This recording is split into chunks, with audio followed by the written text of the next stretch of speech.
Des parcours de femmes d'ici et d'ailleurs, tous les samedis à 12h45. Elle, votre rendez-vous sur Radio 2M avec Nadia Anwar, en partenariat avec le comité Parité et Diversité de 2M.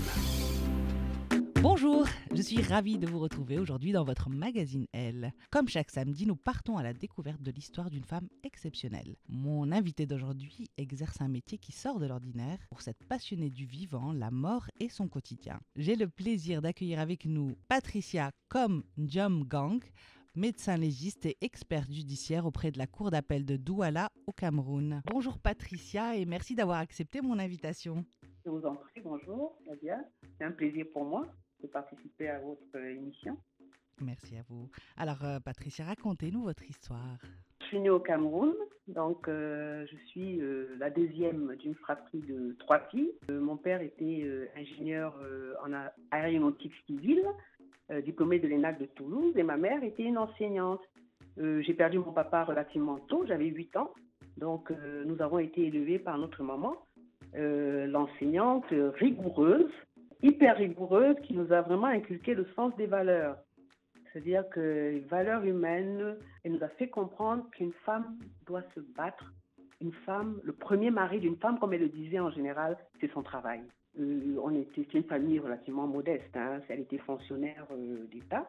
Après, j'ai fait donc toute mon année scolaire au Cameroun jusqu'au baccalauréat. Et vous êtes diplômée de médecine générale de Berlin. Comment ça s'est fait le départ en Allemagne ? Voilà, en fait, le départ en Allemagne, j'ai une inscription pour la faculté de médecine de Nancy. J'atterris la première année et il s'avère que, je l'avoue, j'ai pas eu le concours d'entrée en deuxième année. Et donc, je reviens au Cameroun parce qu'en fait, en année de terminale, j'ai été prédisposée pour avoir une bourse. Je n'avais pas été dans le quota des effectifs. Donc, au courant de ma deuxième année, pendant les vacances, je suis donc rentrée au Cameroun où j'ai refait une demande de bourse. Et il s'avère que le Cameroun me donne une bourse pour aller continuer les études de médecine en Allemagne. Donc, c'était votre premier obstacle et vous n'avez pas baissé les bras. Non, j'ai pas baissé. Je suis revenue, j'ai refait donc tous les dossiers qu'il fallait et j'atterris en Allemagne. Et au départ, dans un petit village qui s'appelait Radebeul, où j'ai fait une année de langue. Et c'est à l'issue de la réussite de l'examen de l'année de langue où je suis admise à Humboldt Université à Berlin, où j'ai fait pratiquement tout mon cursus médical. Alors, comment vous avez finalement choisi d'exercer la médecine légale ? Donc, je finis médecine générale. Je rentre au Cameroun et je me rends compte qu'en fait, médecin généraliste, pour travailler et trouver quelque chose, il faut être spécialiste. Au départ, je m'intéresse à la médecine du travail. Donc, je cherche des inscriptions et je trouve une inscription à l'université d'Abomey-Calavi au Bénin, à Cotonou. Donc, je reviens, je suis médecin du travail et le BIT organise une formation ici au Cameroun à Douala sur la gestion des problèmes psychosociaux en entreprise. Donc, on rappelle le BIT, Bureau international du travail. Voilà, tout à fait. Donc, lors de cette formation, je rencontre donc le professeur Lamine Sow, qui était le professeur de médecine légale, de la chaire de médecine légale à Dakar, qui me dit, écoute, tu auras besoin d'apprendre à faire les expertises en ce qui concerne l'évaluation des accidents de travail et des maladies professionnelles. D'accord. Je me lève, je vais faire 1 mois à Dakar, en plein mois de juillet, pour apprendre à faire des expertises médico-légales. Dans le cadre donc, de la médecine du travail, dans le cadre de la réparation des préjudices des accidents de travail. Et c'est comme ça que vous découvrez la médecine légale. C'est comme ça que je découvre donc la médecine légale et les expertises. Donc, quand je finis dans cette formation pratique, il me dit, je te donne une attestation, mais ça ne te suffira pas. Il faut t'inscrire en médecine légale. Et j'avais déjà tellement pris goût à la chose, si on peut dire, parce que j'avais assisté au séminaire donc, de la promotion antérieure pendant le mois où j'ai passé à Dakar. Et c'est comme ça que l'année suivante, je m'inscris donc en médecine légale. J'ai eu mes 4 années et c'est comme ça que j'ai obtenu mon CES de médecine légale. Alors justement, quand on pense à médecine légale, on pense à autopsie, mort. Cadavre, mort, crime. Oui. Tout à fait. Ce que les gens ne savent pas, c'est-à-dire la médecine légale, en fait, est divisée en 2 volets. Il y a la médecine légale du mort, donc la thanatologie, tout ce qui est autopsie et tout le reste, qui représente à peine 30% de l'exercice d'un médecin légiste. D'accord.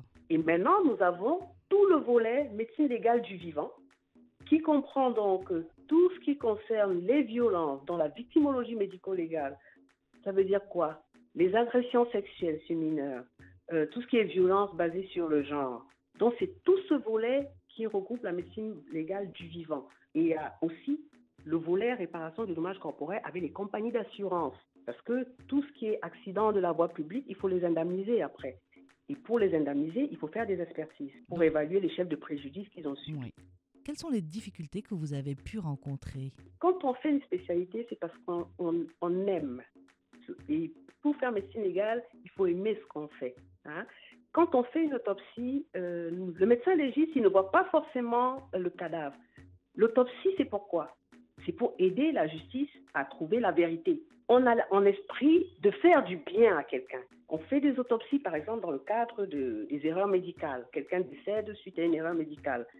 Il faut vraiment trouver la cause du décès. Et ça permet réparation, en fait. C'est-à-dire que le corps qu'on a devant nous pendant l'acte d'autopsie, on cherche, c'est des scientifiques, en fait.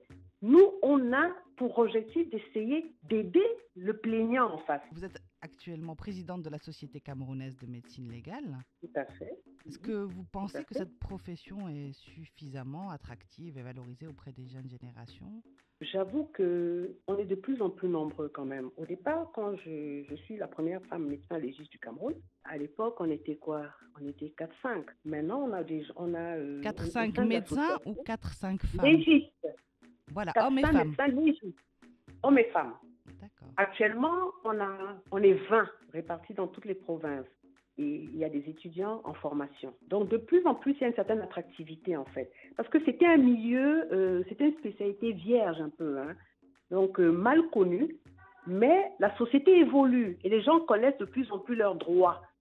Donc, ils ont recours à nous pour résoudre leurs problèmes, pour revendiquer réparation. Des indemnités quand il y a ou réparation, effectivement. Voilà. Ou justice, tout simplement, dans le cadre d'une mort suspecte.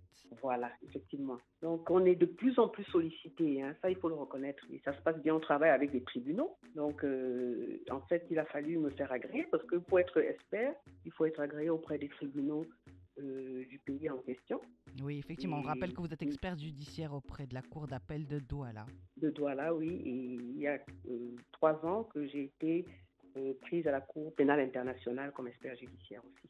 Alors, aujourd'hui, sur quoi vous travaillez au sein de la Société camerounaise de médecine légale? L'objectif qu'on s'est fait, c'est de promouvoir la création d'instituts médico-légaux dans notre pays. Parce qu'il n'y a pas d'institut médico-légal. On travaille directement dans les hôpitaux. C'est-à-dire qu'on est requis par le justiciable, l'avocat, le procureur, et on travaille dans les hôpitaux où les corps sont déposés à la mort. Ou dans nos bureaux respectifs, il n'y a pas d'unités médicaux. Donc vous bataillez pour avoir votre propre institut médico-légal. Oui, l'idéal c'est une institut médico-légal au Cameroun déjà, au moins une, parce qu'on n'en a pas. Donc on est pratiquement, on travaille dans les hôpitaux publics. Entre autres, il y a la formation des juristes, parce que je donne des cours il y a un master de droit pénal et de sciences criminelles qu'on a commencé à l'Université catholique d'Afrique centrale à Yaoundé. Donc je donne des cours de médecine légale là-bas. Aux juristes, hein, en général, les avocats, les magistrats, procureurs, ceux qui estiment qu'ils n'ont pas eu la formation qu'il fallait à l'époque. C'est une belle bataille et j'espère que vous la concrétiserez très très rapidement. Merci infiniment Patricia pour ce beau partage. Je vous en prie Nadia, c'est un plaisir pour moi. Merci à vous de nous avoir écoutés et rendez-vous samedi prochain pour une nouvelle histoire d'elle.